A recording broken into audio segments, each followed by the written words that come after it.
Good morning, praise the lord. ઈશ્વરનો આભાર માનતા આવો આજે ફરી એકવાર ઈશ્વરનું વચન જોઈએ.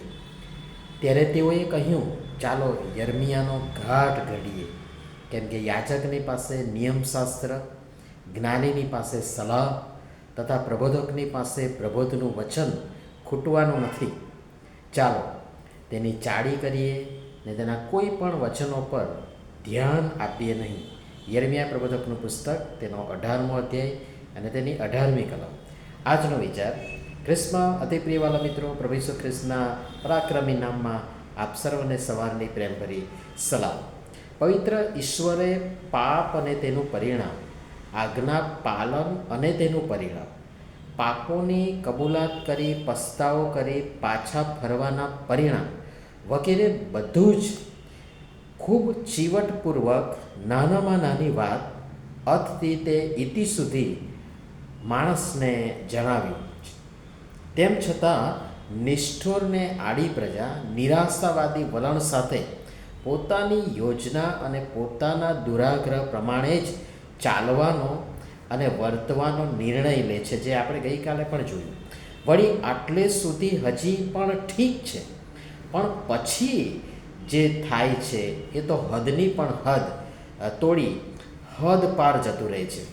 એ બધું સમજી સાંભળી પાપોની કબૂલાત કરતાં વાસ્તવિક હૃદય સાથે પ્રભુ પરમેશ્વરને સોંપાઈ જવાને બદલે જે પ્રબોધક દ્વારા આ બધું ઈશ્વર જણાવે છે, સૂચવે છે, ચેતવે છે, મારા વાલા એમની વિરુદ્ધ કાવતરું રચે છે, તરકટ રચે છે અને નુકસાન થાય એ દિશામાં યોજના પણ કરે છે. આજની કલમમાં ચાલો શબ્દ 2 વાર આવે છે, અને એ પણ નકારાત્મક અને ખંડનાત્મક, નુકસાનકારક, હીન અને જઘન્ય કૃત્ય કરવા માટે. તેઓએ અંદર કહ્યું, પહેલી બાબત, યર્મિયાનો ઘાટ ઘડીએ. મારો વાલો બહુ ફાટી ગયો છે, વાતમાં ટોક કરે છે, આમ કરો, તેમ કરો, આ ન કરો, પેલું ન કરો, આ સલાહ, પેલી સલાહ. મોટી ના જોઈ હોય તો આપણા સ્વભાવ પ્રમાણે આપણા શબ્દો આવા નીકળી પડે.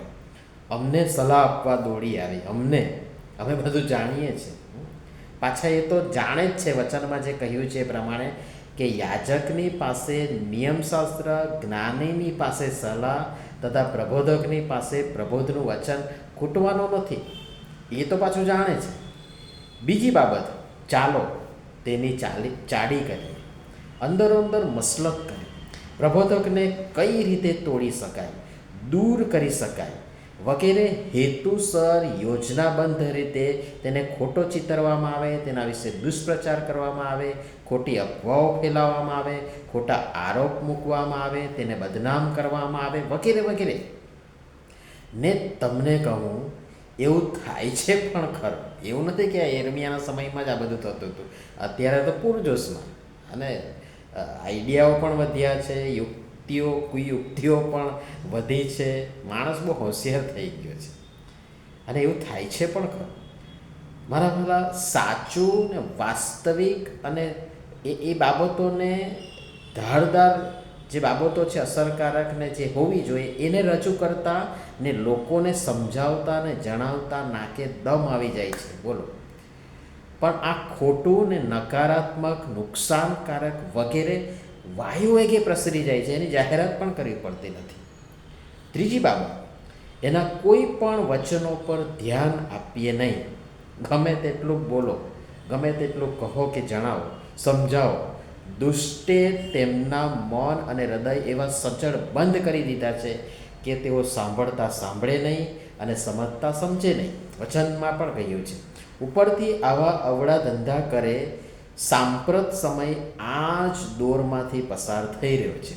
કેટલું સાહિત્ય, વચનો, સંદેશા, લખાણો, સાહેબ, જ્ઞાનની સરવાણી વહે છે, પણ ક્યાં કોઈ અસર થાય છે?